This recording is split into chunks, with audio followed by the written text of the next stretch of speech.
So today our topic is Ohm's law. Ohm's law is a fundamental law in electricity. Ohm's law is a fundamental law in electricity. First of all, this was given by George Simon Ohm. It was given by George Simon Ohm. In 1827, George Simon Ohm gave a law. So from his name, we kept the name Ohm's law. So Ohm's law का अगर हम ऊपर से बोलेंगे, इसकी its basic relationship is between voltage and current. Its basic relationship between voltage and current. Or you can say between potential difference and current. Relationship is between potential difference and current or voltage and current. So what basically the statement states? Statement is saying at constant temperature, pressure, etc., mechanical strain, etc. इस पे बहुत सारे condition को constant रखना है. फिर ये बोलता है कि the current flowing through a conductor is directly proportional to the potential difference applied across its ends.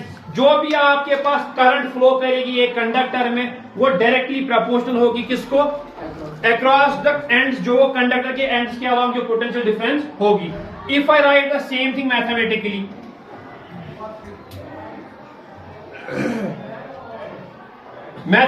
It is stating that I is directly proportional to V, or we can say V is directly proportional to I. So here is constant of proportionality. Government concept जो constant of proportionality क्या गई? अगर इस point 3-4 5 worry पास कुन गसो, ऐसे आसन कंड यत मस पॉकेट पूत ऐसे आनन. अगर पॉकेट पूत बोर्ड आसन परमान कम आसन सोस आसन इम side bone.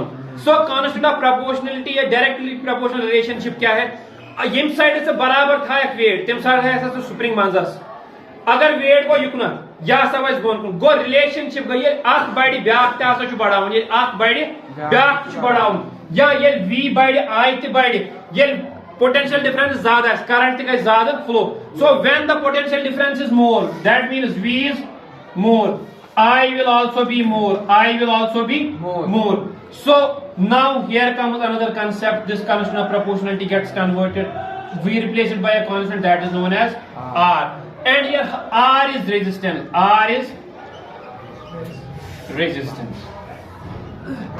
So R is resistance. If we say what is resistance? Resistance means opposition. Opposition to the flow of current. Resistance क्या गई? कुंती चीज़ अपोज. वन चीज़ करंट पाकन, क्या पाकन? करंट ही चल रही है ना, मूवमेंट किसकी हो रही है? इलेक्ट्रॉन्स की. पोटेंशियल डिफरेंस तो सेल का है या वोल्टेज सोर्स का है, लेकिन अपोज क्या होगा? हमारे पास अपोजिशन होगी करंट की. गोबर केमिस्ट अपोजिशन का अगर ये कंडक्टर ये पे इलेक्ट्रॉन्स पाकन, ये पोटेंशियल डिफरेंस यहाँ से इसको देके है, वो पोटेंशियल डिफरेंस इंक्रीज या डिक्रीज होगी, लेकिन अपोजिशन होगी to the carrier of electrons या चार्ज इसको हो जाएगी क्या? अपोजिशन.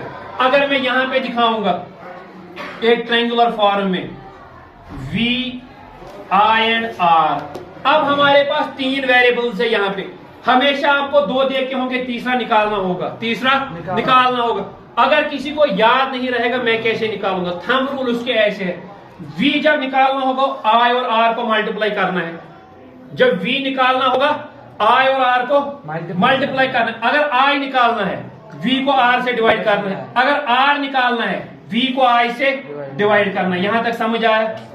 अब बच्चा एक चीज है, फिजिक्स में कुछ लॉज है जो यूनिवर्सली एप्लीकेबल है. जो लॉज क्या है? Like gravitation law. आपने ग्रेविटेशन लॉ को कभी कोई कांस्टेंट चीज से मेजर नहीं किया. आप कुछ नहीं बोलते कि मास को कांस्टेंट रखेंगे, वो कांस्टेंट रखेंगे. यहाँ पे ओम्स लॉ की पहली ही चीज है. अगर आप किसी बुक में आप देखोगे स्टेटमेंट लिखा होगा, the current flowing through a conductor is directly proportional to its potential difference keeping few conditions constant like temperature, pressure and mechanical stress etc. constant. गो यतन जो अक स्टेटमेंट सहा से constant temperature, pressure etc. गो मैं यहाँ पे एक चीज बोलूंगा, जो ये ओम्स लॉ है, it's a fundamental law in electricity. What? But not a fundamental law in nature. So I will write it here as Ohm's law is fundamental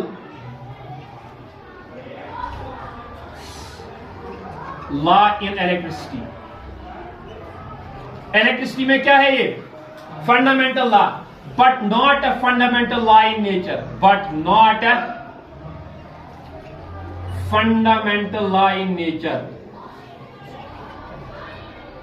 nature में ये एक फंडामेंटल लॉ नहीं है. फंडामेंटल लॉ क्या हो गया? जो हर जगह एप्लीकेबल होगा, जो हर कंडीशन में एप्लीकेबल. ये तमी साथ एप्लीकेबल ये साथ क्या दिमो कांस्टेंट थो कह चीज. वन अगर ये कांस्टेंट छु यम चीज छु करन ये अप्लाई गो यहाँ पे ओम्स लॉ के बेसिस पे हम कंडक्टर्स को दो टाइप्स में क्लासिफाई करते हैं। एक हो गया ओमिक कंडक्टर्स, क्या हो गया बच्चा, क्या गो ओमिक कंडक्टर्स, लाउडर क्या गो ओमिक कंडक्टर्स। ओमिक कंडक्टर्स वो कंडक्टर्स हो गए जो ओम्स लॉ ओबे करेंगे। The conductors that obey Ohm's law. ये ओम्स लॉ क्या कह रहे हैं, ओबे, और इनका ग्राफ हमेशा लीनियर होगा। क्या होगा, graph will always be linear. Linear graph का मतलब क्या, वी आई ये गई एक्स एक्सिस, ये गई वाई एक्सिस। वो ये यूता वी बढ़ यूता बढ़ आई थे। तो अगर ये सहन बढ़ा, यहाँ पे इतना बढ़ेगा और यहाँ पे इतना बढ़ेगा। सो हर जगह जब v बढ़ेगा तो i भी बढ़ेगा। अब वो डिवाइसेस जो ओम्स लॉ अप्लाई नहीं करेंगे, क्यों, maximum devices at practical conditions don't obey Ohm's law. Maximum devices at practical conditions don't obey Ohm's law. So those conductors are known as non ohmic conductors. What are they known as, non ohmic conductors. Non ohmic. So what are non-ohmic conductors? Non-ohmic conductors are those conductors which do not obey. Yeah, the conductors which do not obey Ohm's law. वो conductors जो Ohm's law obey नहीं करेंगे, they are known as non-ohmic conductors and their graph is not linear. Their graph is not linear. It can be of any shape but it won't be linear. It won't be linear. कुछ साथ अगर ये साथ ये but voltage है काम कर, ये साथ वोल्टेज काम कर, यहाँ से करंट ज़्यादा ये काम गज़ित आम कैसा आसुन ओम्स लॉ के according this graph should have been linear. ये क्या होना चाहिए था, लीनियर। ये होना चाहिए था ऐसे।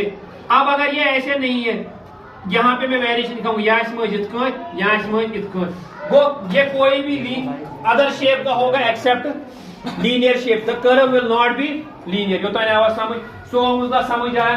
ओम्स लॉ से ही हमारा कंसेप्ट आता है फिर रेजिस्टेंस का। किसका, रेजिस्टेंस का। Now we will go for resistance. आप रेजिस्टेंस हमेशा बोलते हो बच्चा, resistance is opposition to the flow of current. मगर मैथमेटिकली क्या है ये, what is resistance mathematically? I told you R is equal to V by I। जैसे अगर R एस काटो, opposition to the flow of current है, इशू कैरियर इलेक्ट्रॉन्स जो है उनको अपोजिशन तो हो रही है, लेकिन बेसिकली है क्या ये रेजिस्टेंस? रेजिस्टेंस अगर mathematically it's the ratio of potential difference to the current या वोल्टेज टू द करंट का जो रेशियो आएगा वही क्या है, रेजिस्टेंस। इतना चाहिए। So mathematically we can say that resistance is the mathematical ratio of voltage to the current or potential difference to the current. So that's